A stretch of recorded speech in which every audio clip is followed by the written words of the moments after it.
2020. I said January with your contempt in January by United Amia 7 more fast community boys Shakano pay. Ye Baba Suman and some with Tragu feed you rather see and name me up home Kona for ye the home Kobana for only as I say from so yet to me I'm from Mindy and the Kwame and Gitiano payment GD say maybe I will be ano and be a quick Kobana pay.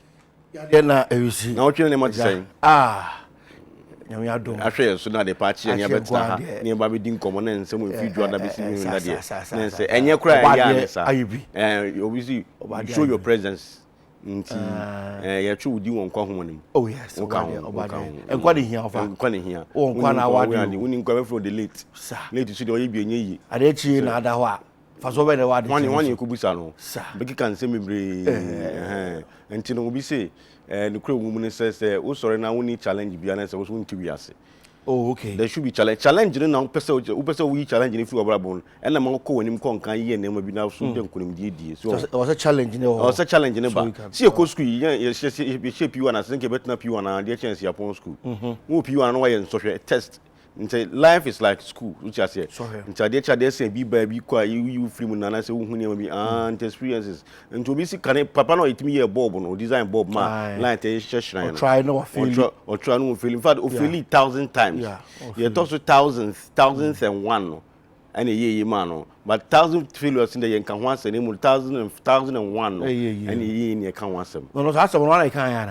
Also. Said that whole. Said we are now to me. Over I said on one that can't ask. You two on one can't so failing 1,000. Say we become home. Oh, interview the BBC no I checked for 1934. No, but the point is that he failed, which I say. I'm not doubting the fact that people for some though. You move in here the NSB I go so media I didn't be that I say you know you were yes and do a younger album say agrobe so franopa. And custom. Agrobe one failure you never succeed. Into so I baby should be one so. I know you are being nipa. But say the original what foot to our man. And so we interpret science and interpret it in a positive manner. That's what I'm talking about. Positive. Come now, so you don't say so sort of an hour who are. When you say me blood being in a soma around. Yeah. Who say when you so be which of them will you choose? But money anji and I rebel. And also near the back. Until the doctor for share white and then for share white no. So share white don't be a shelter the fitter or do a comfita of a man at Quaba. So we did any power ya struggle for always have pictures for black. Umina she said be a nipper and nini adwin who more. A banner for the same greeny blue. And say green blue share color attracted the human eye.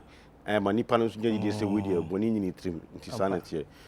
Come down out and semi breezy. That's right. Semi breezy. In fact, they were quite a with that accident. You be boom on 35.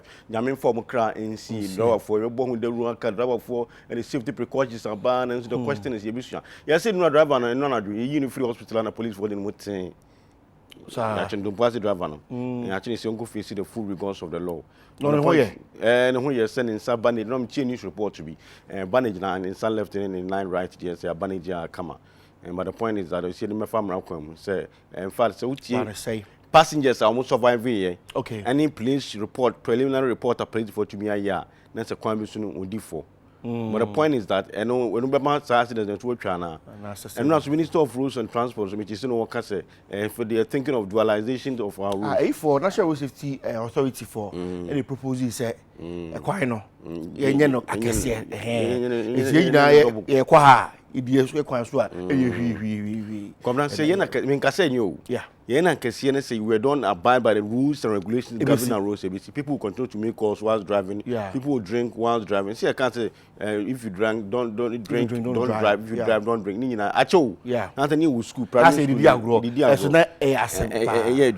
Maybe your man can see if you drink alcohol, and I'm saying if you drink, let's say you should crack on. What you say? Yeah. And if you drink alcohol, don't drive.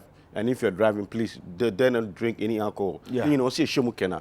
Because come down there by going to to so a human life. No matter how small, how big that particular life is, won't be first to. Yeah. Until baby and you have to be able to do it. And no more now you a Hello FM now for taxi we also be conference here. Run about 2 o'clock. Who can hear so Cotesano? Who can pass the conference? Eki freaking say you rem chemo coach and we want to see pavement so. Driver no wada akwara say hey wabo what be for pavement no and come down me hu ande baako most of the station long stations no drivers need be do more car ko skill some me car ko skill yeah you load car na wie you book off for a simo and drew STC one Ojema Aquani free but Wakobu Wetnakan with 10 guys of 91 and Gorish or Wabba and the driver nominee running with the power. Nipa 35 precious life. In fact, recorded cases of death 35. Yes, one more prayer. Esha afia sedu say. General na say be a high speed kakra. The go independent say the wo si hu no. Because last year by this time they were 10. Susu you there there. O say susu dia be na dey. From my born near my economy. So come na sha say na no be better sika say welcome to the first show of the year. Can some and 18th. It doesn't matter. It does. I'm not for them come on. It does. Of I dey case be argument be so because kwame nkase bi a ye ho atoyo. How? Me can ho to. Say ye kan bosom ye kan na. Me shanko for mu say adey. E dey bonom da January. And na December ni January mo gi anything no. E na January e twom aso sa. January tia fam. Because January che say e do the month na as a chele no e she da nkosa. It won't feel it. Na wo chile. One chile December wi. January so your parents say enti ya be your school fees account. Wo bo se mi tutu akabi bonus nso beto mu ana ekoye nti wo yende uji lo so bank no wa ma bre na so na yi ni nyina free mu it man ti ye timi ntel no hello papa friends ekra busia ponsa ara of busia ponsa wo so na mtentenu a wo to general wo na tentenu beto mu a so kan we ade ba ko say una ma no nya say so has been paid into your account, but the question is can we there no the bank no kwade the two ma no matter the fast how does all to mo say well quickly yemu boss na fi yen sha se ni komo kwabna buy bi nso si nice about body 18 years okon the boyfriend ho so police kidnap no SHS girl arrested over kidnap horse and so what Daily Guide or say Beige boss granted 352 million Ghana cedi bail. Mark Ninoku and on Kamapa. In fact, at the time of a Monday report, you were not or at the police hospital. And send us about somewhere Tuesday. And about Tuesday, they want to be in your bills. Don't so cocoa for 1 week. No transfer the lawyers, but you can't name a bonupusa. Bonupusa, and say, you go to police hospital. The whole was done and no fast, and said, the lawyers will want to me or Diana Sabia. Tomorrow, Romanes says, Canon, your man in Billa. Rama say Yana shakes Jubilee House and also on page 2 of the Daily Guide and also be the home como. Furious minister orders banning of Galamsey equipment. Adimo Benny, I say bit me the fact say equipment they are the boneno. Because yes, we can condemn your deal with still. And the state and from Ramra say the state nature wadi and will confiscate in the name of the state. Exactly. Ghanaian Times story be Ewahan gruesome murder in Sunyani. Police arrest 2 suspects and also Ewa pay 3 of the Ghanaian Times be doing common nano pay. 6 northern regions record 947 trauma cases in 2019. That was last year. And also Ewa pay 16 a video common nano pay. Dumpas road accident driver remanded into police custody. President co UK Africa Summit Ewa London Abuchime and so a video common and nano pay spectator so Ewa house let's rebrand our work and press gift. You are doing 17% of pregnancies in Ghana unwanted according to survey. Unwanted amukoye hojuma eye den. The mirror so Ewa enema kwamna ni enema. There be over bentua de bentua. Enema does not reduce labor pains. Un say your philosophy ni niema bibiri o it say we say can cry so you fun your yana say bia unya running so maka sabi uti intentional da for ma. Na adjuju no. Any scientific basis bia but I think ebu ana ye adwuma gidie wa fa o number if you say obe o free tesana wo ba be ka janhye na o yemu account card su delay na o tira nyi na nipa ko sha na say sanse pa chome na bia yo hwene nipa ko ne stammer de a na say God is your provider o de fa wo funu so a etimi bua no e ma juju na and so ba za ne fifreti o e se ne ma mienu na wontumi fancy e kom na sade no come kwado bitimi de si kakra come bedu me afu ne come to dinner say ko SS for no come to dinner say no bone no su come dinner say anti enche so ye be kwa homa no so na ya fa ne ekoso so ewo eye dompasi accident driver no a say police for akwan mo no in fact program is so so eye New Year school no also promoting sustainable development through education resource state institutions adequately New Year school tells government come na fa no nhyase na fe yenhwe course no ba na edi aye adwuma kakra or say New Year school tells government. The 71st New Year school and conference ended in Accra last Thursday with a call on the government to adequately resource state institutions charged with public education to enable them to promote positive learning on the principles, values, and practices of sustainable national development. A communique issued at the end of the conference and read by the Rapporteur General of the conference, Dr. Philip Mante, said the institutions, which included National Commission for Civic Education, played crucial roles in advancing constitutional democracy and national development, for which investing in them was in order.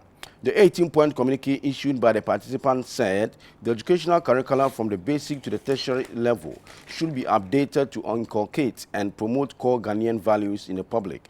It also suggested that the curricula must be designed to encourage change in attitudes and behaviors that would create a more sustainable future in terms of environmental integrity, economic viability, and a just society for the present and the future population of our country, Ghana.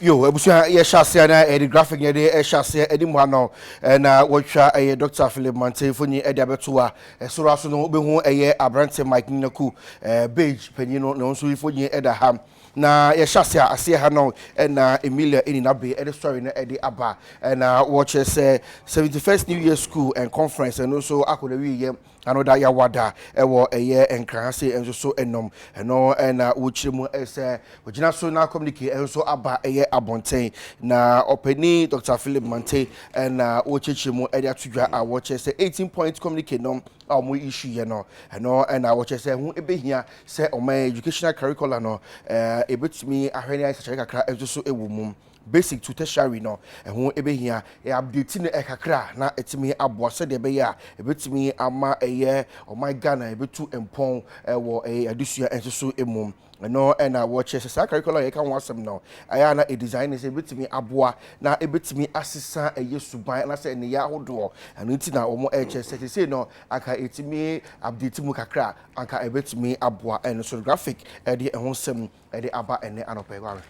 Communal copy 13 Dompoase accident driver remanded for careless driving. The driver of the Hyundai bus registration number who survived the fatal accident on the Cape Coast Takoradi Highway, Marco Fimireku, has been remanded in police custody by Cape Coast Circuit Court. He has been charged with careless and inconsiderate driving and will appear again on January 31st, 2020. The Central Regional Police Commissioner of Police, Paula Winnie, said the driver was discharged from the Cape Coast Teaching Hospital last Thursday, 2 days after the accident, but was immediately detained by the police and arraigned yesterday. Briefing the Minister of Roads and Highways, Mr. Kwesi Mwakwata, and the Minister of Transport, Mr. Kwaku Oforesiama, on the accident, COP Awini said the police were working to gather facts of the case relating to the accident. The two ministers, accompanied by the Central Regional Minister, Honorable Kwamina Duncan, were also taken to the accident scene at the Dompoase in the Central Region, where 35 people were said to have perished. Yet also be a graphic mukatafa also edu emiensa na obo amane se odrobani na uchi Hyundai bus and number no GN 3780-10 nano dan kwensha ku si Cape Coast Takoradi Kwantepo so Mark Kofi Mrekum ekasa de Cape Coast Circuit Court aremande abrante no na uchirimu ese wo de sobo e de abono se ekoya abrante de fa so uchi ni shan no na enye ekwa papa so ti ese onko remand kakrame e ya bobosu yomi no ndet also aduasa e bako na wonsa emra Central Regional Police Commander Commissioner of Police Paul Awinium na wode etu edwa a wo chirimu se drobani no you know Cape Coast Teaching Hospital na no da ya wada no na wo chese na mi no pepechi no na wo chese nkwanhye esi ya ewi ase no yekoso ne pechi si yekua edeko gina asem bia na wo chirimu a osofo hwa kwan na kwantepon wo sem soja mwakwanta na afiso ru akwaku ofori esiama Transport Minister womo ekabumu a wode woni eleche bia ho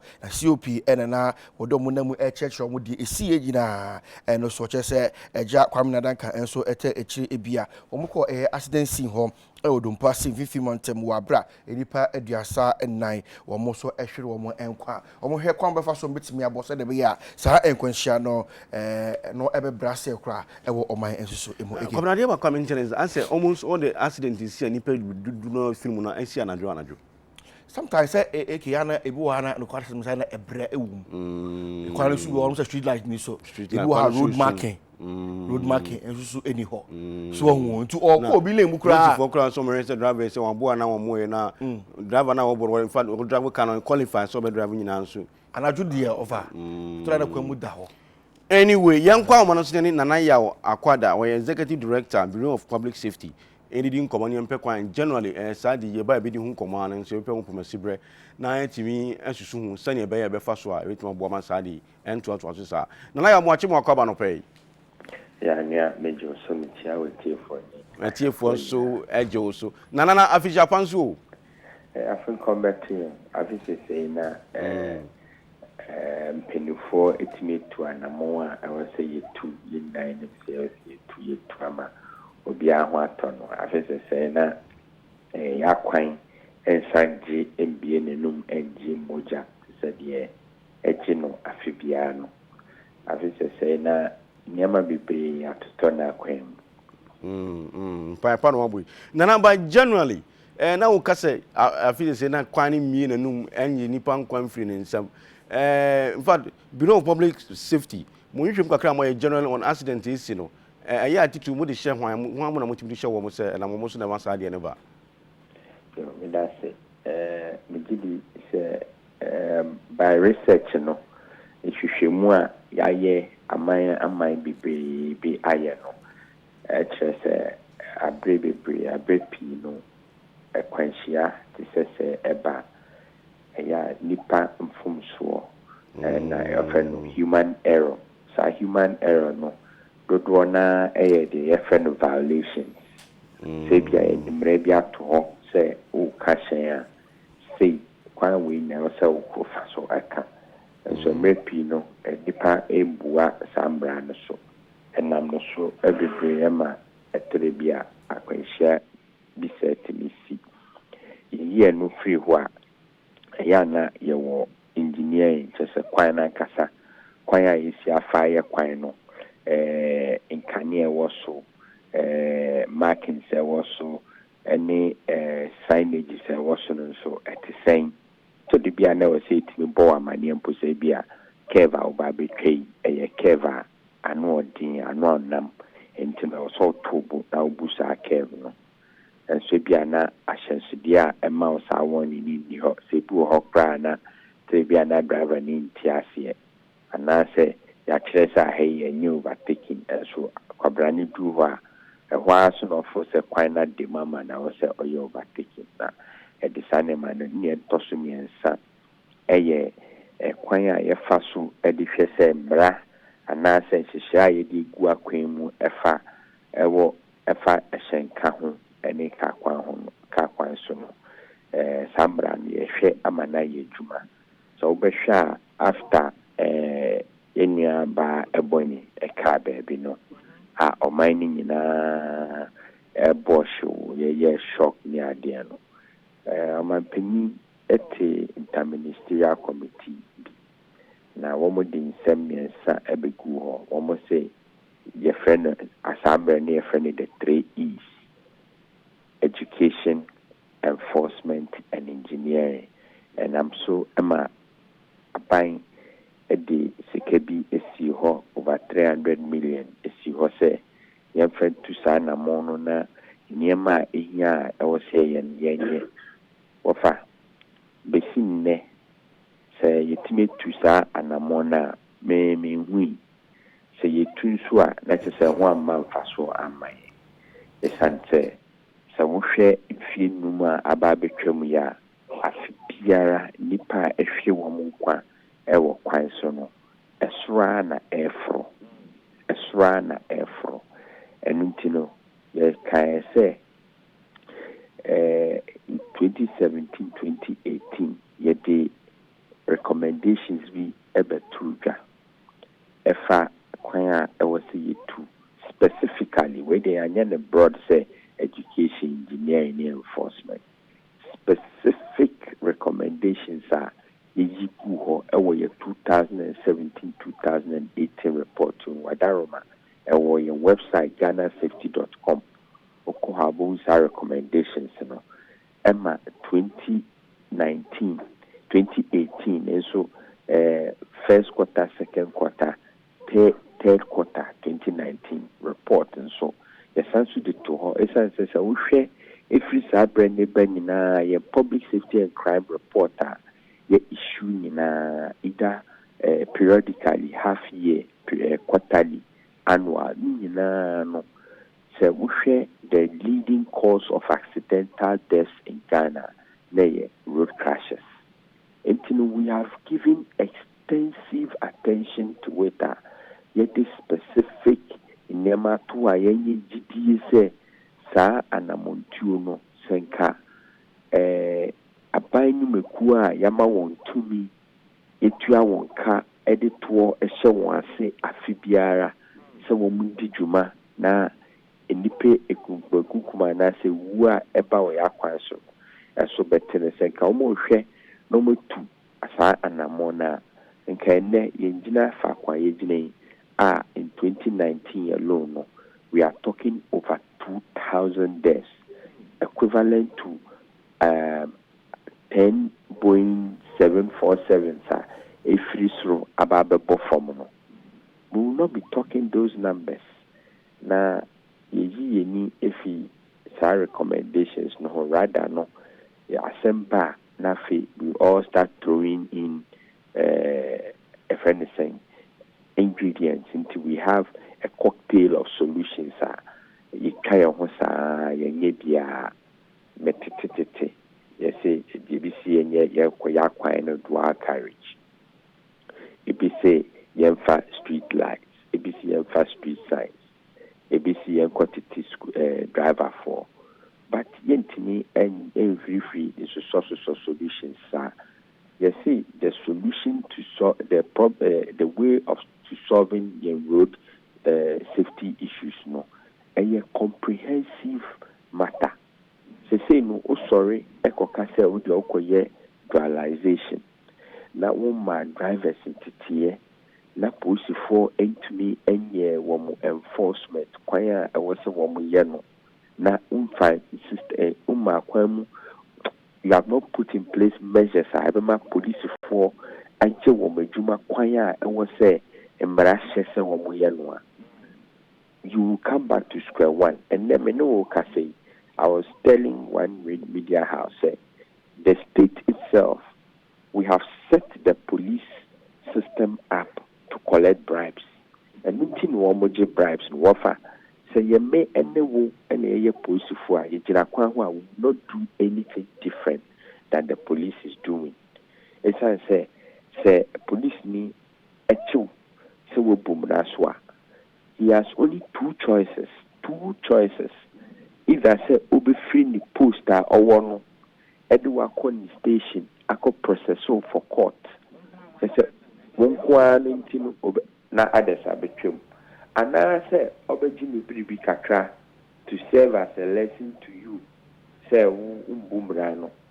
I'm telling you, say, Mofa microphone, LTC crew. Namunye interview, say, a man for Mbisa, say, and Osro, say, police betcheno. Now, there any reason now, Osro, no. Most of the time, Osro, say, be a police betcheno, be delay, and now Bejino Hoska. Don't even think about prosecution. They don't even think about losing their license. They don't even think about, say, that privilege to drive, no, the state will take it away from them. Say a bit delay, no, say a bit no, and no, and that is how the system is set up. In 20 years, we've been talking about spot fines since 2003, or say 2010. Of Abyssin, how lousy can we be? Say nipa be dudu saa ni vu na ene police need to make cheme e wo kura o maya nipa 2000 pimdu pim emienu e hwere wo mo kwa afibia no yentimi fa fine system embae we numa e be den ya twa amanfo aso say o maya ya hye say in our law LI 2180. I think since 2004. I said 2012.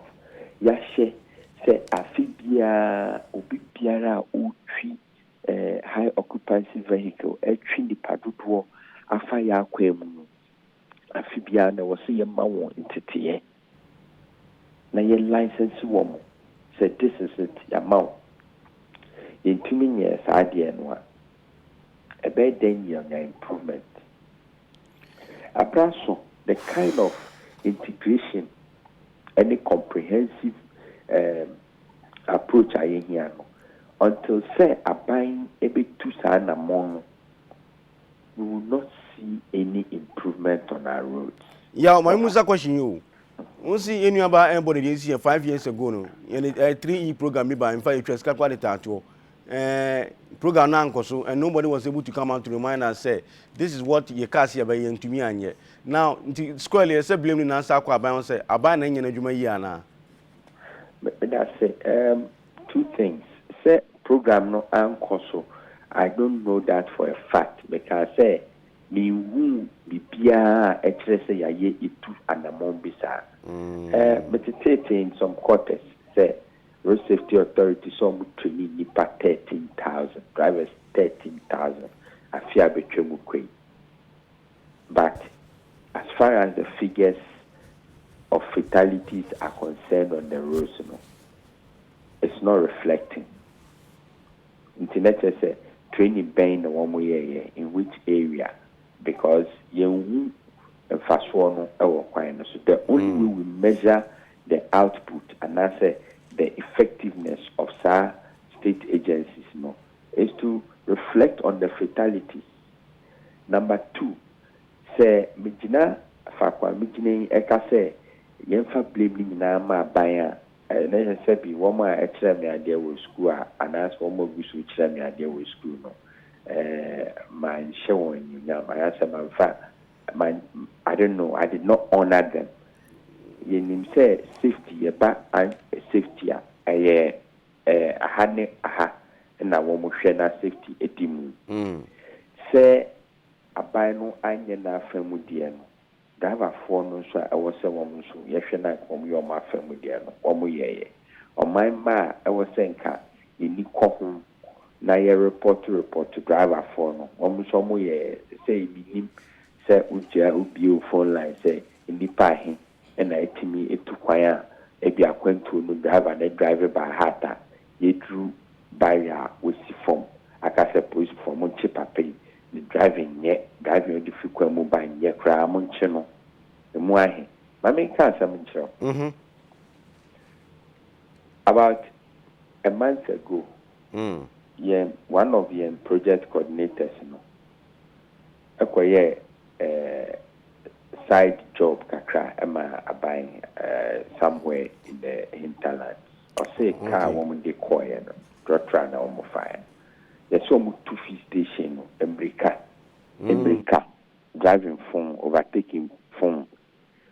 Uguswana driving among 40 gunu, so didi na tema, I see it in a terminal on kasa. On kasa mudina tema on kasa eni so du baby ogina say amanfo nsina se bi wo munye omuye na wo muntu agene ne so amanfo si former driver ni we traffic wofa e try na car driver na autisti ananimu no na me catch what yes e try ne say around that time ma udi mi kan na driving phone ni na no na onya either pre-attacks. But why should this even happen? Say, Ubia Utuka free station, away na medically no crying to me and your own. And in America said the approach must be comprehensive. The pilot for Uber full play pilot, the Pisagana Civil Aviation. Pilot ever full plane, abetu plane. Na oni obi, say ye passenger, say ye crew member, say ye airport staff. Oni ninya ntokwa kakra. The law requires that pilot will abort the journey. On to plane. On to plane.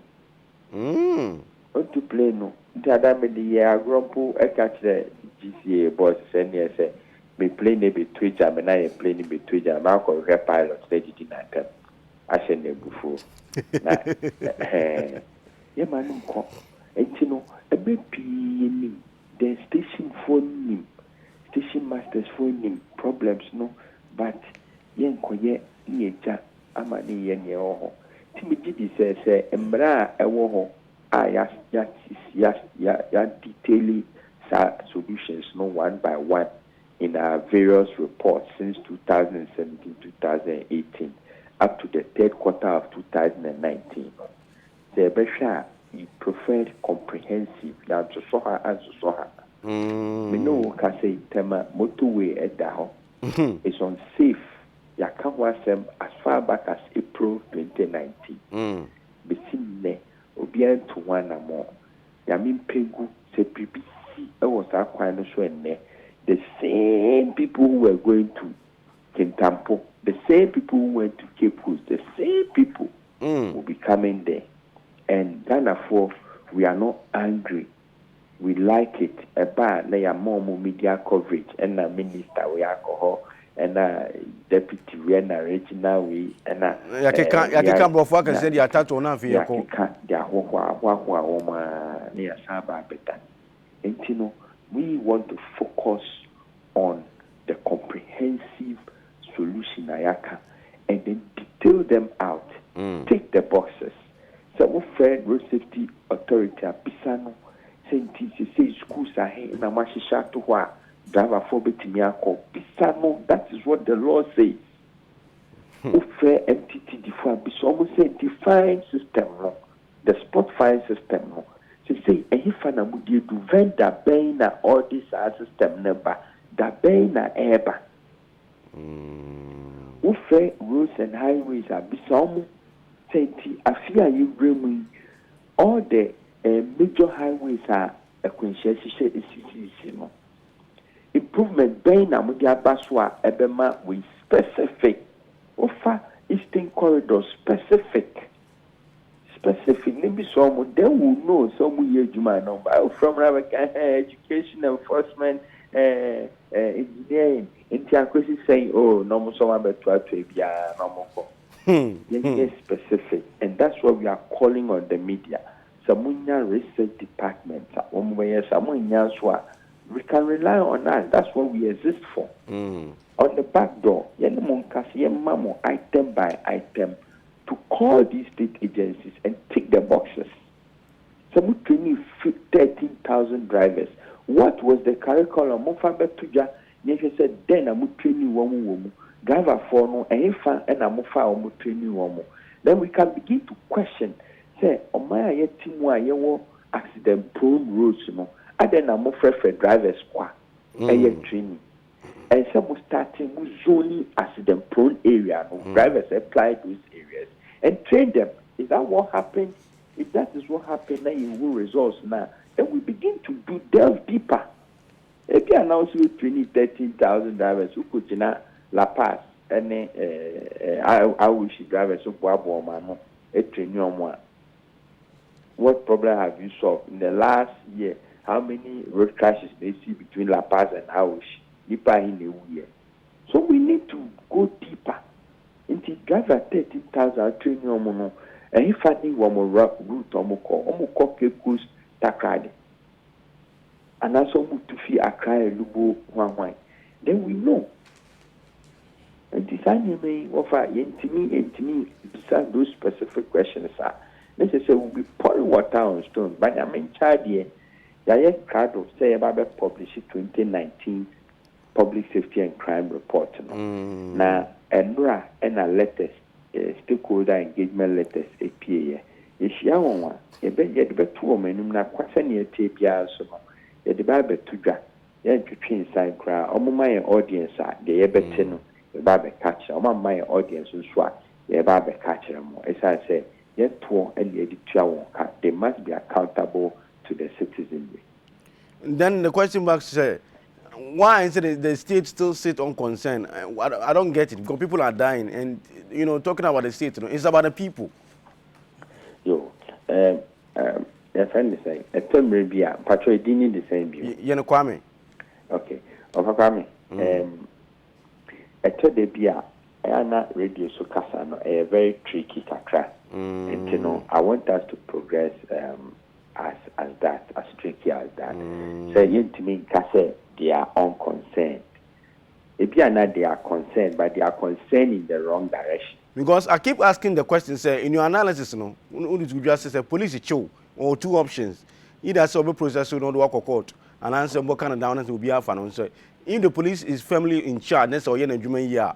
I mean, I warn myself and I'll be cautious enough to say indeed, and then I'll be caught in the web of the law. But that thing is not forthcoming. That means blaming now the authorities are not up and doing. The authorities are not up and doing. I think that is obvious. And no know because you no pay to see a crime, you see it. Baby, you police and so be now no or enforce law and order no. A whole police da. Fakwaye no no because so na hojo or stop wa otimi no bon comot show say na weda no maeshi ene say na onya esota bia na mot bia ebema na ye count wa she ba fakwa mafo traffic abaka kra mafo benya butro ma tiesi kwemu anke o senka police for ekugina omo ne yeso omo line tenten ne jiwom edwom kokko ne fine wom sisa the dab why me rebeka 1000 honey yenye hono police wo police wo enti sa me maw shashi akramor hono in the day between 11 and 3 p.m. boys will throw every ufaso from Madina baba fraba tamana so baba fraba akramor yana aban ma ejina kev mu ho so ho ebo 4:35 na traffic non sebia start jimi every Fiesta Royal ho eba na ma for drive basa no who police ni atade mpo ho na wo huni car those are the things anything no ye pese ye adwuma na ye beye ye pese ye nyenso a ye hu nsinso aso na eba enye say oman no ye be pretend say are shocked because accident ICCC yakwemu yen ayo Bureau of Public Safety enye yen shock minim enye yen wanwa enye yen wanwa na dipa 34 dan ne kwesi wo baabi say enye wanwa sa sabi ebusuafo yaw yen ka wo yaw but you 55 da and ye kasa we yen wanwa we are pretending. No, Yahweh, one woman sent 55 no measures were put in place. Yamfa measures na nyan juma na. Measures ben wofa. Measures no ewe hin. Ena ehun fa so no ewe ye the measures no gu won na afedipa no wu more. After putting in the measures, after 55 people died in a gory accident, some of them burned beyond recognition. I see a woman to say, Sepi Pedras and Moano. And yet the measures, by measures, any 2000 and so plus. We can't, Untimiko Jammy Bian Cata Semi. Sabi me or be a Juma, Afibiami boom, a Juma Wakunta. Untimiko Jam Case, a few Cremono, BBC NBC, and now the measures 1, 2, 3, 2 Aquim, Uviana say, and so, this year, no, the accidents, the fatalities, no, equals through to 2,000 plus. You can't, behind Casa say, yes, I do, Mama, private man, I'm crank more. When you were there, promotion on farm now, your promotion is going to be held, or you probably lose your job. Because not after the government had put in 350 million cedis.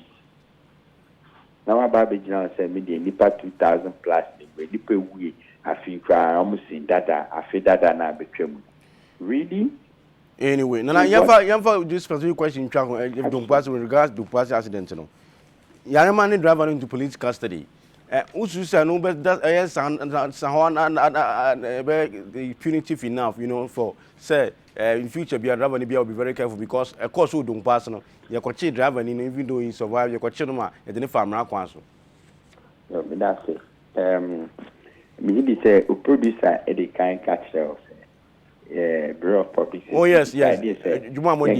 Cape Coast incident in one because of your experience. Anything I'm saying, one specific question with regards to Dumpasi, just that last one, then we will good to go. Regard to a honor, say maybe I be yani a china one a headline. Nafi, I focus me free. What we really have to look at, you know. So me could be a man. Look, I say. The police for a diversionary na issue because be man no kaso ni kwan mu no na ma bomb abaso na je say ejuma mo hwe no omo hwemu ye nti accident si afi de bia accident be si bia na epo bia wan hwe ne kwa na ya che no. The main problem is that as a country we need to approach our road safety issue comprehensively. And to we need to say I won't comment on whether arresting the driver and putting him behind bars is the best thing to do or not the best thing to do. Ebia nyami adomna ye the report etuga ebedru honna asemi abreno na no asekakra. Then we can do a detailed analysis of if anything state visits amount for the commentary they made and the actions of the police. No, we can. And then we will talk about also the dualization project and going by. Absolutely, we can talk about all that. But the point is that they are all solutions. Until we can't, it is unconscionable. Say after Nipa, do was actually one more now you are back recycle. Sa issues nyane kabum aban na osisi ye bisa ne sa dan na wonye ya dualization. Why have you not done the dualization? When are you going to start? Which road are you going to start with? How many are you going to do in a year? How many kilometers now in a year? And I heard a brilliant suggestion on radio the other day.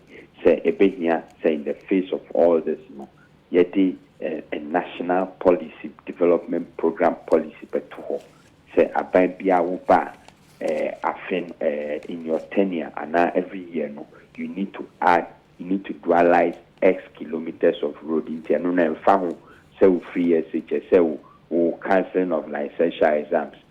Dear obey piano started to your share say obi to san among we afire kind so.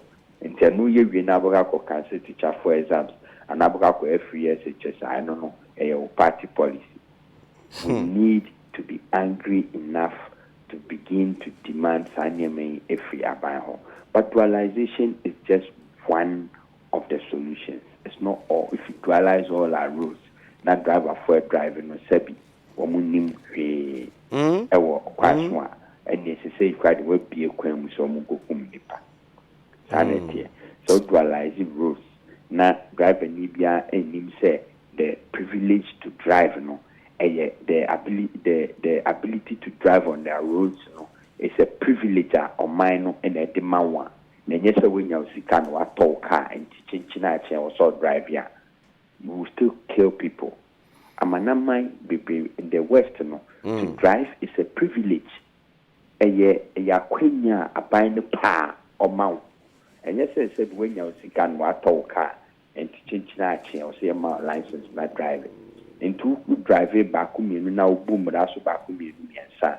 I buy me say, man, I'm vessel drive my Jimmy Carter, won't mean driver for the next 5 years. Uber Pima school for from every mounted here from work or driving. Who could drive ya? Now for what I could desire, Sabina Semibium. By a crew, my driving, I say right. Into Biat Sequel. You can't continue your cogilance na Breno. Nana, I don't pay Yakasa any media. I ever heard him. They said, "He never heard him say public safety money statement," but then we can look into it and then we take time to interrogate it. Nana, Yedasi. Nana Akwada, Executive Director, Bureau of Public Safety, any attending canopy. Come now, you pick a last story from Daily Graphic, page 13. On say, Mike Yinoku granted bail Emmanuel Ebo House in the church story will say Michael Nyinaku, the founder of the defunct Beige Bank, who is standing trial for allegedly stealing 340 million Ghana cedis from customers of the bank, has been granted bail by the Accra Circuit Court.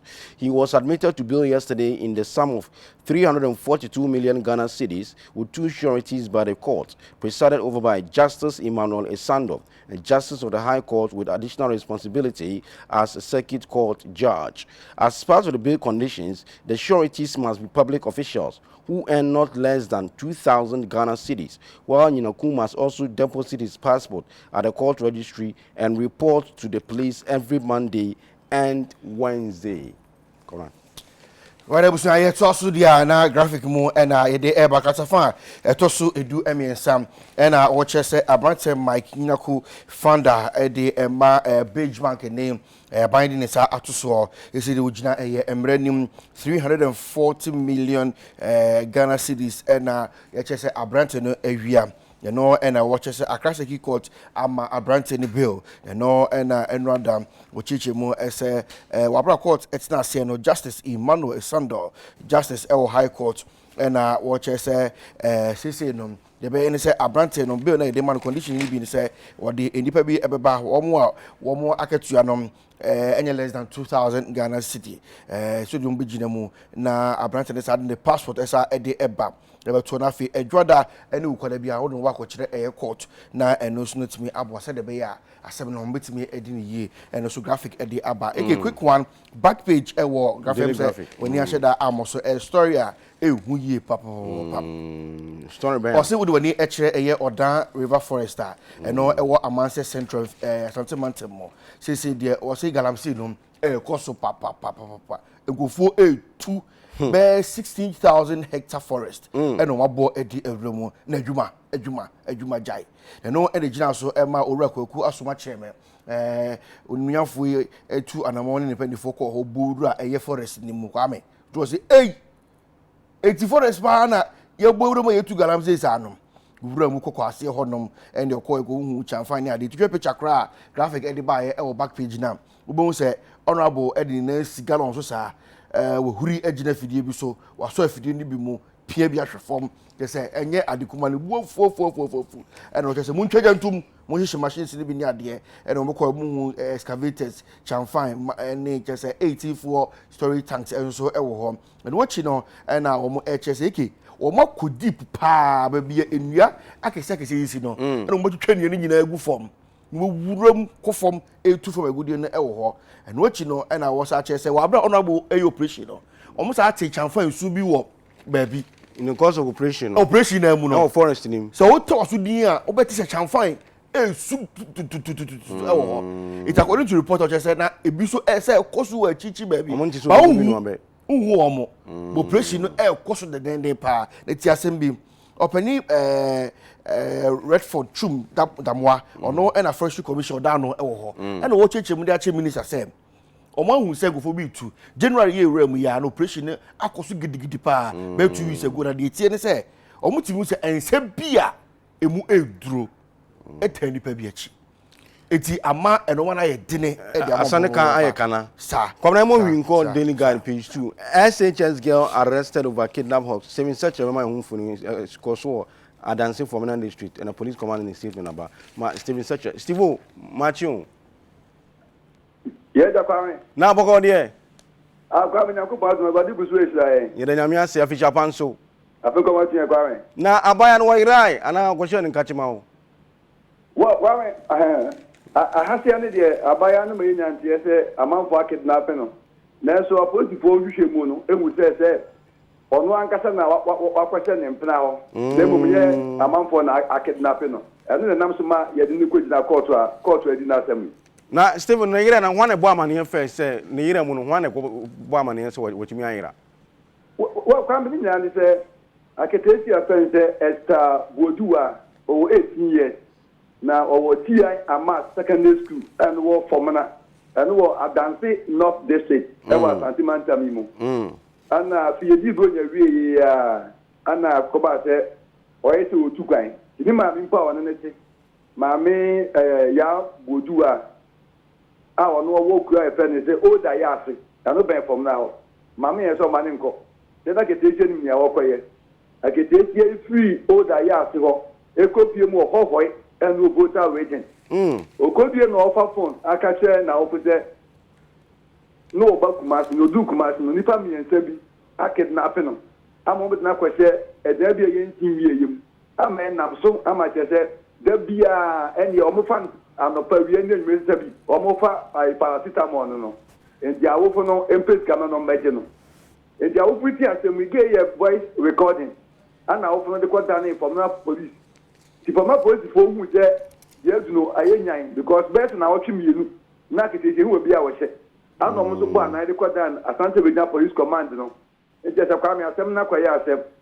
And according to former district police commander, support fee watch. So mudi bia. That kwa nyumba yombo muta kitesi ano aba. Obaya omoto to na na say akitesi ano wanyira bia na mom. I wrong lie ibi. Anu bi prebeti ni so. Bema wonnim no no otimi di na tia copy hohoi o voter waiting. Wrong line no. It's a no ka say ya kidnapping no. Say bi na nipa na odie. Anu na enam so ma enene nansa. For Majesty Police Command no Adekye tie copy mu. For Majesty District Court. Abro mo charge ni say causing fear and panic. O di bia to Ghana for so far. Come we say na otwimienu. Na post for na mo hwehwe akete tie. Abro no nse ba bi su di nani.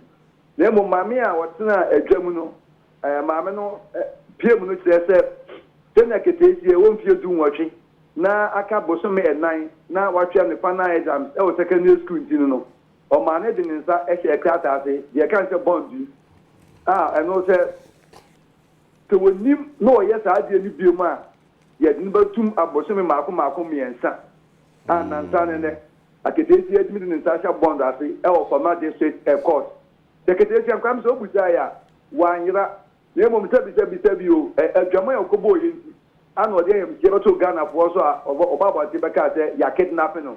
You may say kidnapping on no one casa, and they go 4 kai, if you form a copy of Hoya, who could you order.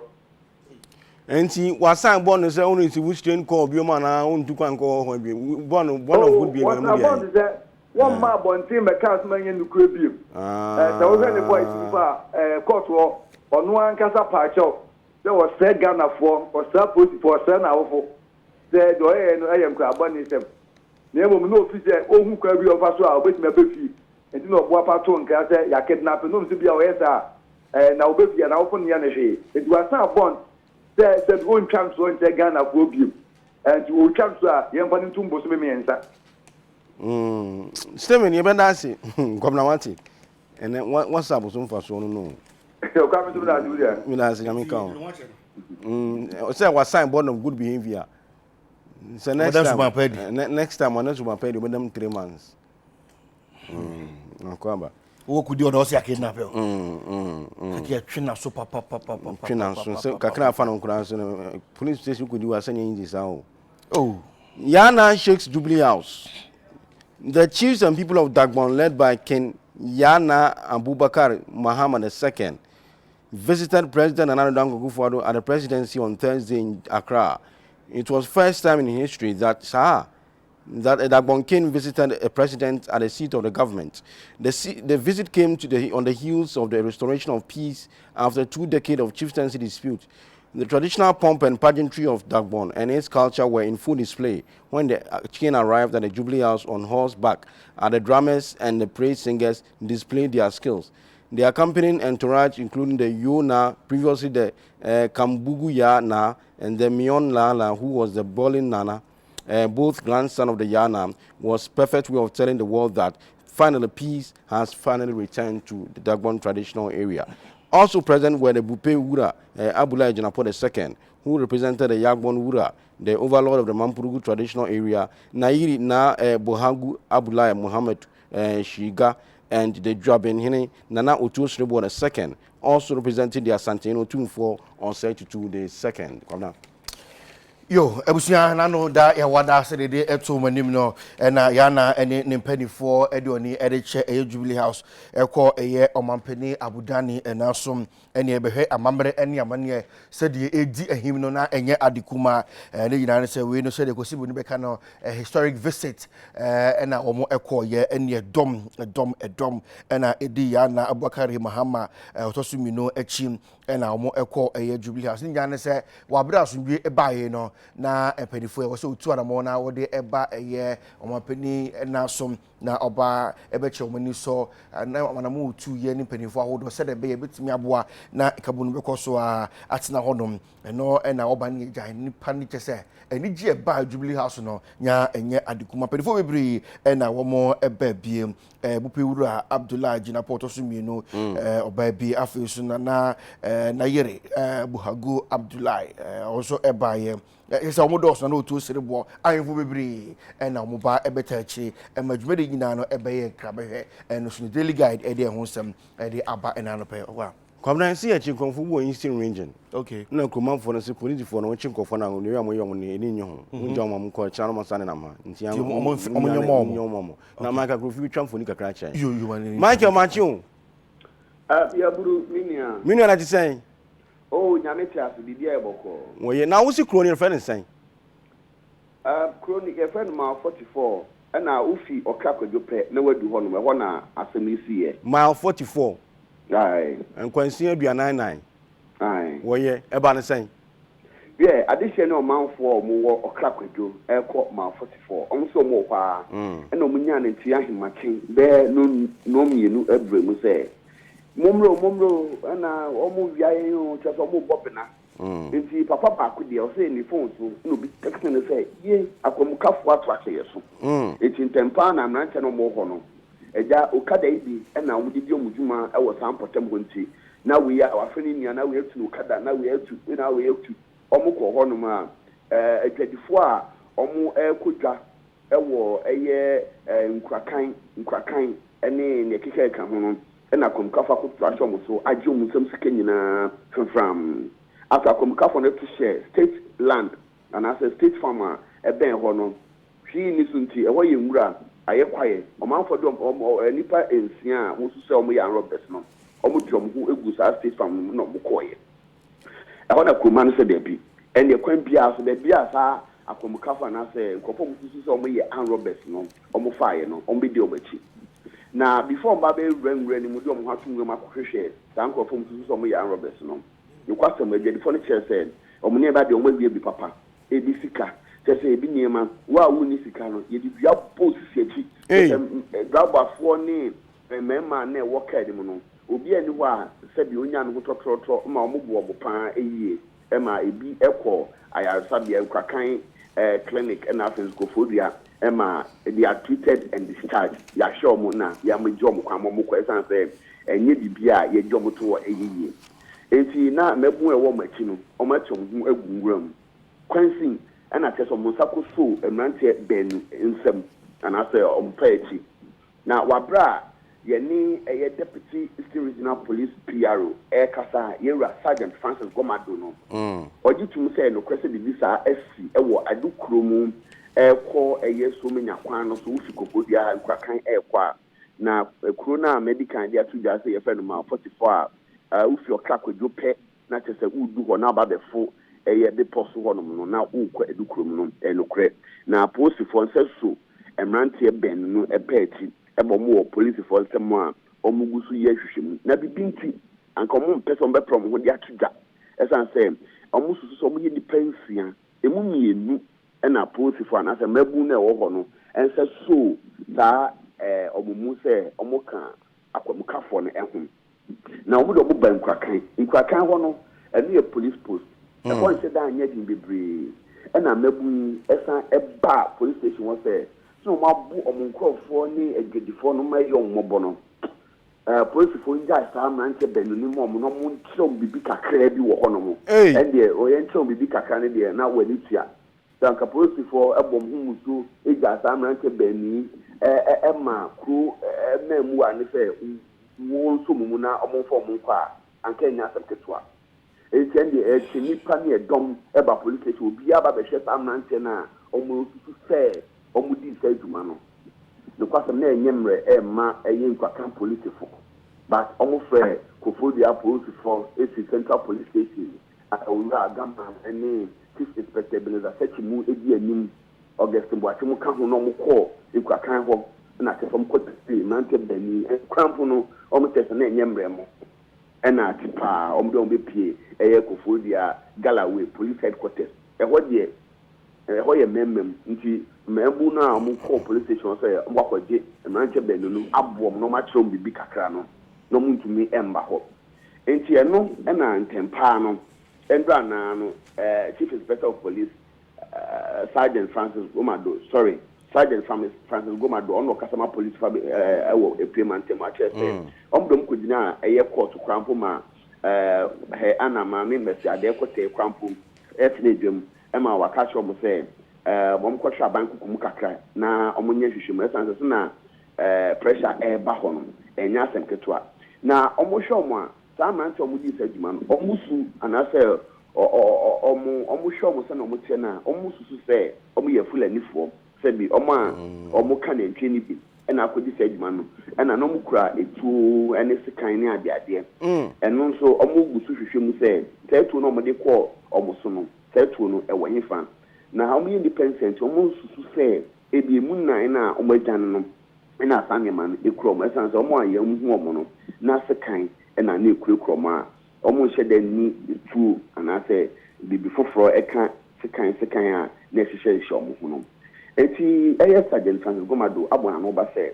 police for was ampotem ho ekoka edukrom omatom gogu monten so efa asese so ne ade se sam 99 na omedwane no yekwenya menim kwampia so mo fa so no mo se so mpeti no ombehye enti no kata de emante ben no omo police for akatia police for so ani abrom hwehwe nipa enan a omzu se omo kom ho a omo edwane atongwam ekọ no enti na me nya bema nya esi ewo eye nkwakan na afien so okrakwedo empotem ho wabe ejadifo ekoja na nipa entia mzuza akwamukafo ekotisho mo eno ho na me di atije kopem se police for sabeso nipa enan ni mo me bo ano ba se ye ni be di eti ni be fema ba bia no ye mfa nka me ye tie fo ma ja go fi omo for me da anya me nhira o be da papa kwabra yan brene ya brena so ba spectator na Japanese ni din me de yeah on see Japanese billionaire seeking single woman to take to the moon with him unko so wuram esoro no munum your friend Yusaku Maizawa is looking to fly one lucky lady to the moon.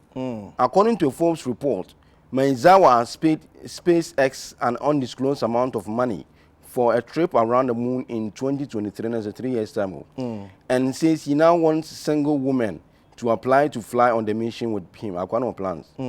The billionaire posted the online ad on his Twitter page on Sunday, asking, "Come to the moon with me," with a question mark. Come to the moon with me, with an application deadline date set for January 17th and 18th.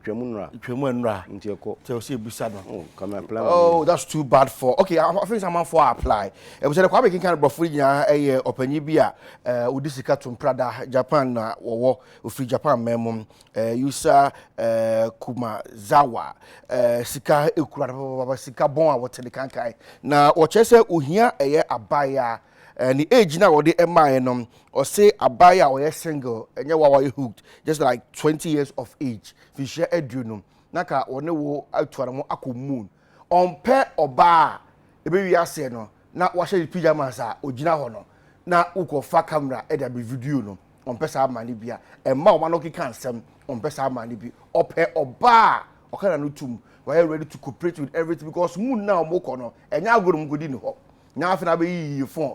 I'm back on that and how I could try the video be or two on paper jam shepa 18 on pesa and no man a baby asiana or dabonteno we see near obuno or chen baby dean it's not also or the better of the more apply and not quite the deadline this year but that is expects or the buyer or pa buyer and who so jan also slam come near the no fair 20 years on can soda on pet abaya one namua amia dochiro on besa mani bi man bad news say deadline will but me sama for apply yes nyame bo on Tuesday and is for demonstration Kumasi ya this week is omo launch digital platform abeti ma contribute to my party to nyina so atoba nti deputy general secretary Peter Boama ontuku no wa no so ni Peter be drink on not man chechimo kakra P machion Peter good morning o Peter Boama ontuku no but yen kasa digital platform said that fundraiser ahead of the 2020 elections no I feel so adopted see can twi kasa me can yibima to me short code be to dwa sa se woni NDC party the opposition wana wo him it's because na chairman for ebu nkunta obi akra yi 11 cedi a obi atese se Ghana media na ni Ghana fo nyina na NDC fo or chess party no mo say Ghana for because floating voters floating voters who go to be 11 cedi a with the boy come ma say adwuma no be ko so any ade so just the pa and I feel so adopt a polling station embesu no so na police station so no so obi and one me so making kan Ghana me people ba so am fan in the course of launching start digital platform me contribute about the career campaign former president John Dramani Mahama na otire ni issue musun sa no bisa say ade no so ne wura ho pa so ni say Ghana for do NDC for sa say launch Sunday sana Ghana for man ke kana big go fire ready toma e bae no Peter la no girantie ni nko Peter Boama to kuno mo akwa ba no pay Mini na boko die na mi adubo ede nyame ase afisha panso ale ngombe afisha say na NDC aban ni yedi 11 days na ye count it na ejumadi mo di 11 days sasa mi ntiase o ni yedi 11 days after say ni yedi 11 days na ya so ye in 7 January na je sa ba ye beto na finance NDC edi sa na wo pese o ka ni yedi kunim ama ya so ye ni ama President Mahama the president ama ejumadi ni ya mamu no edi 11 days yeah anope de frɛ wo a enye bone nse na wotwe mu launch digital platform bi obi so contribute my party nya kakra de campaign na ne se bi se di unko na ho asɛm de se ne kofa ba kwa ne sɛn yo medical amanu ku bia ti se ku bia o bia se no members na wo mo ntwa akranka na wo mo pia amanu ku no na ti se NDC na mo nyukui you will be a friendly dues in the same as member Diano, I say with me, yes, I'm to one now the poor party to the party. So no, and pretty brino will be a crowd to set what was would really juice crown, quite of the first with your crown, not a ass and was that that no, or far, or won't be a Jaffe no apart. Conform brains who are no more could among bonny. Amo mabebebu omubu ofu a wo mope abenye tu wo mope kwaya ahonso mo de ma wode ebe pia NDC ama NDC etimi abana wode for man no every intention akufo ado ati akosi no nanka de akonkai eti no mpese mo de ma wode enye musika support na so no obewono na wo mo hu bebi mo de musika dafa engineer innovation we no ye de buy said ye be a wo bibia wo bia se wo she krebia si se wo ti bia se e wo pa e bi mo wo hwe na wo pese wo bua ni se no ane se wa fa ofu na wan si bia wo dia 200 si bia wo dia 200 si bia wo dia 2 se wo yo kreni wo do koko wo ba na bread na o pega o ti na hwe de ya akati ati esi ukoko so a president Akufo-Addo na ma egobu ayodi na nka me bi atwem na nka president Mahama me so yetimi be spray ma okra free na fertilizer is free na si a fertilizer e bi so ukoto na potent na ubufu na obasa obu ambisi no ani se wa fa ofu na wa peka krawe bi na odi atum ama NDC se de be ya e betimi aboa Yes, a quancha dear fear this can quite cool say baby to me in a Sika. And so, say, even a young fire who again will be the little and a bet and a budget will be the now what they bet will be the one many budget will be so added to the cry at the bois. You know, South platform will lunch here said there will be Pia, the old Pia, so I'm on you. Say, oh, Mom help, oh, Uzbekistan, oh, Afghanistan, oh, if I'm telling you, oh, Yadi, Mumina, Mubitimi, Abwa. There were 3 platforms. Back on your website, and back on so a mobile app.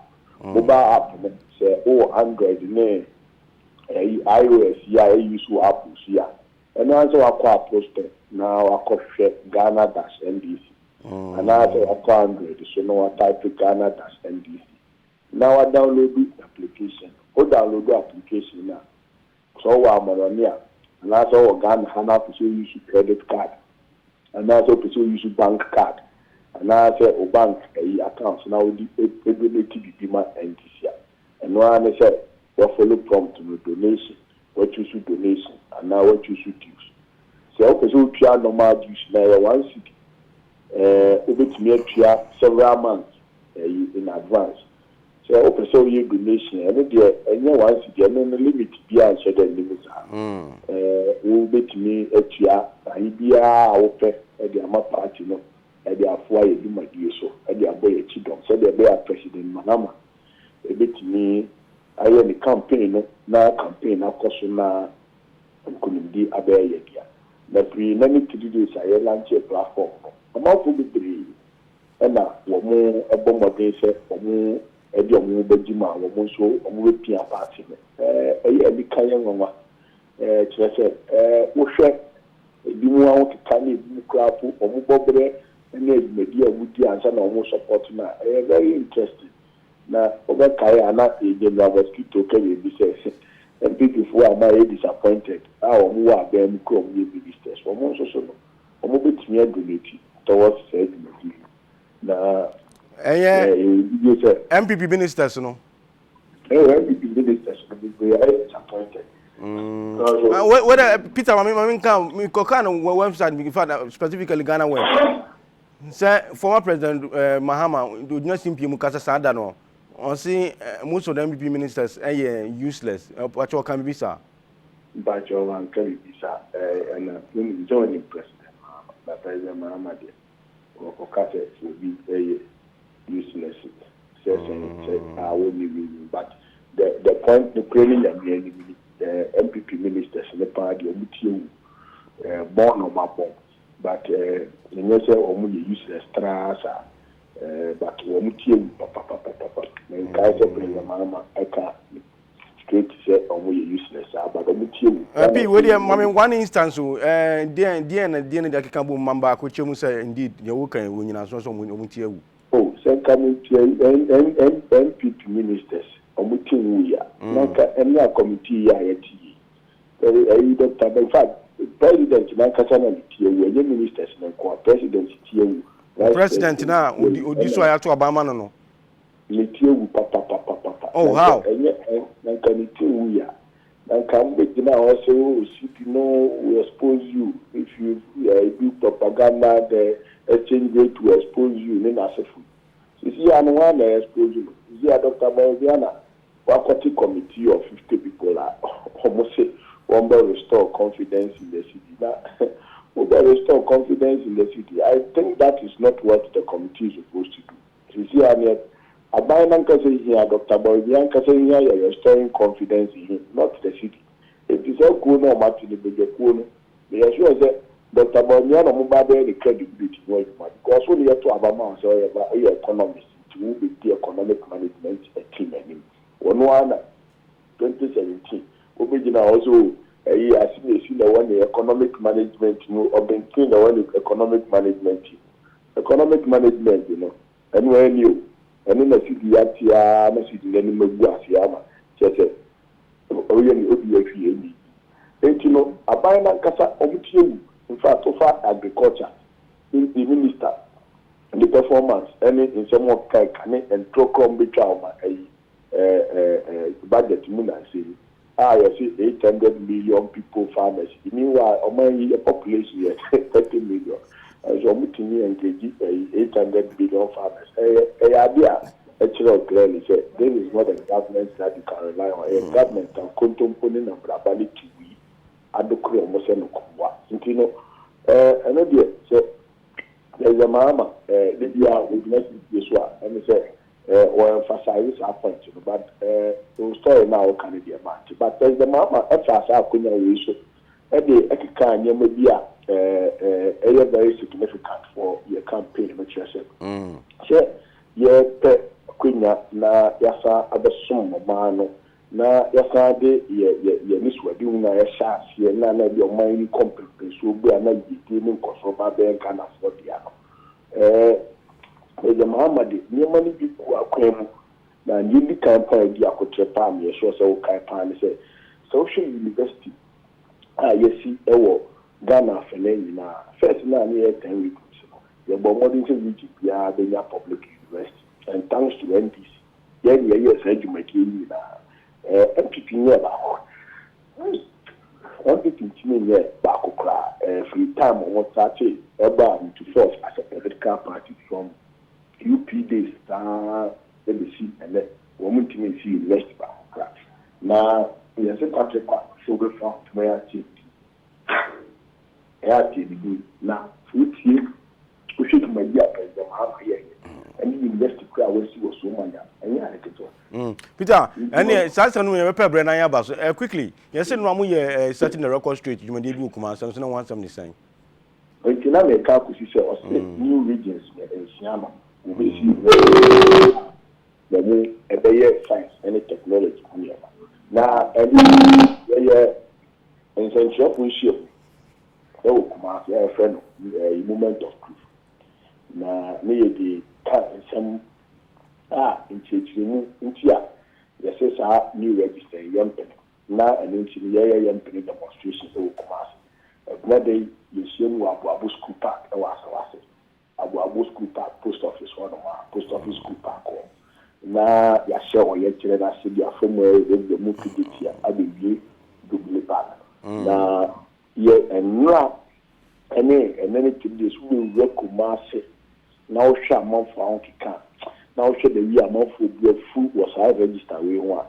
Will be our doing one Chassis, will be a winning tia, Kumasi Pine, and yet hospitals are present. How much started to see the quiet year war from another year war, a military hospital you or in our career. Now, President Kufu Adonis, I'm a bit mentioned.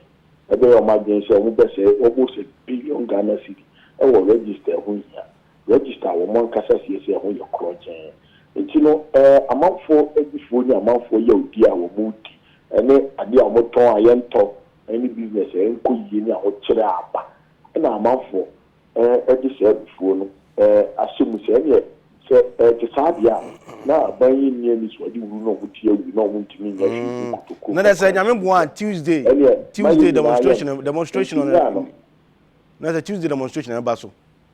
Tuesday demonstrations na Basupan and you could be more Tafopana, your community engagement for four corners for you could do all the women part, start almost say a month for starting more pieces say, and I go back at 10:30 to 11. On a moving say, Ghana for a broad for year. Okay, Peter Kuto, you anybody actually now, you won't be see. And you may call MBB Akachi, General Secretary, Deputy General Secretary, and Obi Wine lawyer. And so one to be in some union Sabiano. Lawyer watching what Cabano pay. Lawyer Boko, dear. Oh, Namaba Oma. Now, MPP so soon, yeah. Oh, MPP, who you crab Rosso. The battle lines are drawn. So the not your meeting, no. Yeah, the Yanshisha, yeah. Yeah, the very big in Amayawa, Manta, not to gun. See, I said, on a Kotoko, for a couple born or Machita for a share, and I only has a book, a couple born or Machita for a share rainbow color, and I only get Olympic Cobona Canon or Masha blue. It means that an hour to you, Cobona was white. And I'm of a it means that they are battle. Na say ngofo you ready anisa. Hey, you always Liverpool supporter now I'm standard chapter the boy no. Say dem who say Ayu. Man you cry team about from cry ja. You cry about say ayeka ani brava. Asamu. Yene Peter Otokuno twin commodity deputy general secretary of the NDC. And watch say MPP ministers more numbers. President no can share more number be answer am there be. Also ja we deputy general secretary of the ruling party. There na aka fast asem no. Oh, I am not correct. But could be there's a lot of it because also talk is cheap. That's careful. But my friend, that look at the NDC, the crop of leadership NDC. I also see the Kasawa, the Libiwa, the Dawa, the Nusua. And you know, I don't know, they are expected from me. Expected me, the other kind of all kind of okay, like I say, on only the interview. But except for a bit, you know, they are so discerning. And keep on the who said, you know, okay, I don't know what kind of working. You don't so. What you say, mature mind is responding to issue or issues. Okay. Oh, I can't make it correct. I'm afraid to deny. What you said, the economic management led by the vice president, Alaji Bamuli Baumia, on bottom on the crash, money more than seen dollar sort of bussy the yam, you baby the pigeon cry. Nina Chester promise and I don't go for the man Ghana for saying 12 mono. Want to be a facoto and young quine, Ghana for you and Brentino, ministers Mutia Woo. You see. I not set my office. Man can I'm just on my hands, yeah. Man can have some tension on. You see, MPP for Nickelia and Cafe. Let me see it. From Rollins, President Kofo, Imam, no, I am the man in the man. I think that the UP tradition, other for President Kofo and another, by if you belong to the NPP, if you don't belong to the NPP, it's a facility. You cannot claim for poor policies. You say, "Yeah, Beba, Ebua, Baby." That President Kofo would do anything for more. Nana Kofo would do anything for more. You see, and this what do you expect from them? The political party or my point is minimum pay rules, but this is free. Go to Nyadmo, municipal assemblies. People were making money on free inflated contracts. And I know public accounts committee. I think it's still with almost MCBR. It was published in the Times of yesterday, and not since that time. Also, I'm thinking there almost a contract in the NDC from Transform the Mayo. Now, I brought some press. Well, I'm just why is that contract? Oh, I'm not brought some press. Now, there's also men authority. I read it in the film. We need to care for the police. Now, they are not in position, but now they didn't war. And not more school feeding, that is free. No, I got enough here now, only as I can. And I would do is a fund. So it's quite obvious and quite natural. Then the break, and that's a certain 2 million. Only the Biabono, and I want it about him. You see, man, naturally, that's how they respond. But to the authority, irrespective of political affiliation, near Kosovo. Okay, case anymore. And fire. Yes, fire. And before your solar buffer, there will be Benya solar buffer. It's in Yama Bay and seem to be betting my baby. And seem to be betting my baby. I didn't hear. Picture the Nipa. But generally, fire here. Oh, yes, generally, fire. That is how the scenario is. That is how the scenario is. And you have a cousin and another ho. I don't know, meaning Yabo. You are many cousins. Because what's in a good cases. Then some other canon, then I will never insult him, I'll never vilify him, I'll not cast any windows. When there's another can hear near the IET said, can I go cinema theatre? Projector, if we get here in any reaction. That is what I would do, what Ghanaians would do. That's what I say about technical vocational institutions in Iran. Not free. That's the man for this and say, oh, now you don't take free senior high school. Now you were complaining. Free senior high school, you were complaining. Near the end, I didn't know who you are. Or the technical school and vocational school, over the free. It means that when we say young people were coming here, you know, yes. I say, I'm so clear.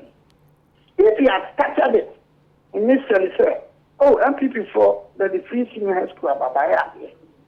Now, Mumsomba, technical vocation may be free. What was it all can be? Now, you don't rubbish free senior high school. Oh, political party, politicians, you know, rubbish free senior high school. Didn't call the free senior high school. I'm a man with the Benjamin. Well, look at this. Such a ridiculous statement. Then you tell around all the members, technical vocation, and maybe free. I let us say, oh, I have a colleague. So, a colleague that's in the other boys was going to push a cushy bomb. That will go into the push a cushy bomb.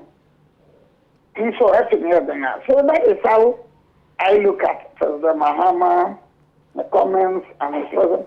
Yeah, you should come out. In 2015, 2016, all of them are easy.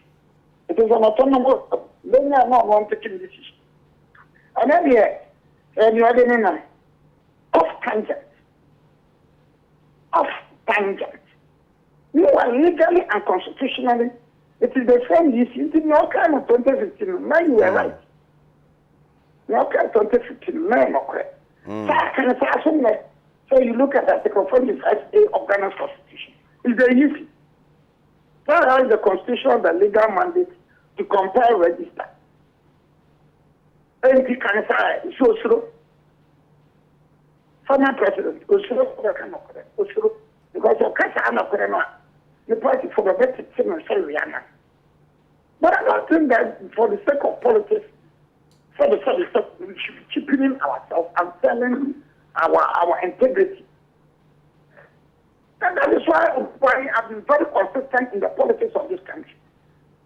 That is why you need to be consistent. As I say, you register for I say, Adekye, legally and constitutionally, I say you register for. Why? Nana Buami Kakrao. So we are Timamunia. Say MB Abamba first 4 years. How do you objectively assess the performance on a particular party of the day? They have done well. And so I believe there's a room for improvement. They have done well. The fact that they are making it available to Ghanaians, say, Ghana, Cote d'Ivoire, cut identity.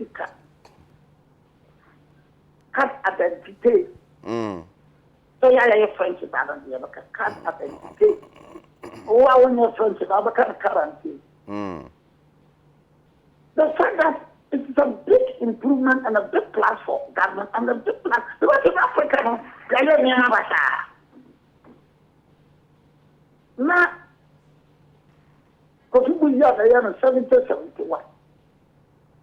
We are the president for by a station of 8 years and this is the a big plus. Now, a classroom back to 7. Free senior high school. Hey, college university college free. Yeah, now somebody am answer. Because there's a man in the Bimbapa, yes, young scholarship number coach school. I can't remember what in fact. And when I was in school, we didn't do my dear channel. When she was a dear channel, didn't do my dear channel. And she mean my dear channel. The Brenner Benny Madia channel, and the Brenner Crown and Swimming channel. There's no opportunity to go college. And then, some who share beer. Because when you meet someone for 15, 20 years, especially I work a Kuyajuma area. Master college in the birth free. Now, banning the name of college free. And the volunteer who is a college free no about Umpa. Not the gas, no baby biggie. But the gas, the fear the view. But the gas, as a better papa, and then pay school fees dollars a couple of next year. I said the free, I want to name it here. Crab in film, I'm not college under free. I look at my idea. President Kofode health insurance by any year done. So why are they?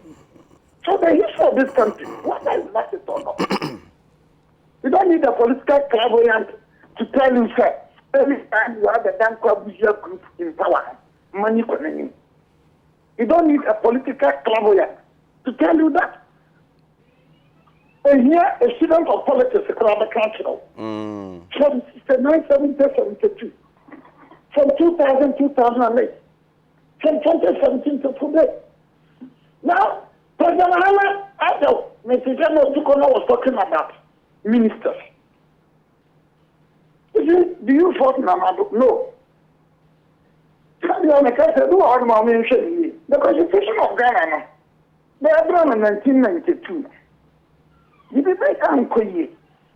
That was the one president, no, for case review committee, no. No, me say, no, me support the power. Look at the Ghana Constitution.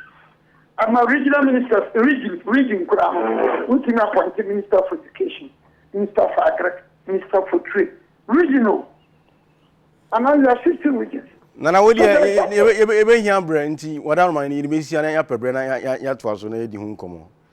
Deputy General Secretary of NPP, no Bribuan, and can lawyer and a on an assessment on the ruling party so far, money woman to me, Abo. And we shall matter the shaman say, oh, Fanana Sekasiama, Ajenkwa fashion, religion fee, CU, expert in male African wear.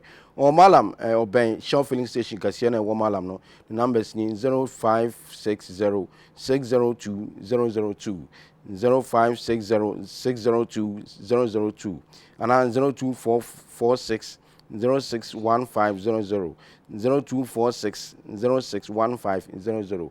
Remember that day on the move for Palma, come on, you can crave in us and want me a fair. Na near to me, Uncle Ye Amau. Michia Alhaji Ahmed Rocks by Global Investment Company Limited, Moore Spinters Alhaji. Thank you, God bless you. Kwabna Ejam, when you try home about your bar part 2, no Hana ABC Kunyana, in some way Traguna, Munano, Yamodiana, Epem Pomesibre, NDC and Bipinamano Quakano, and Subidi Hum Como and Ne Ano Pay. Mr. Stephen Kwame Sian also Ashton Kuman say, we are well that made us say, Yami in Shroud. I was saying, try one by better than Nafi, yet in common ashes, and the moon train, your bus here.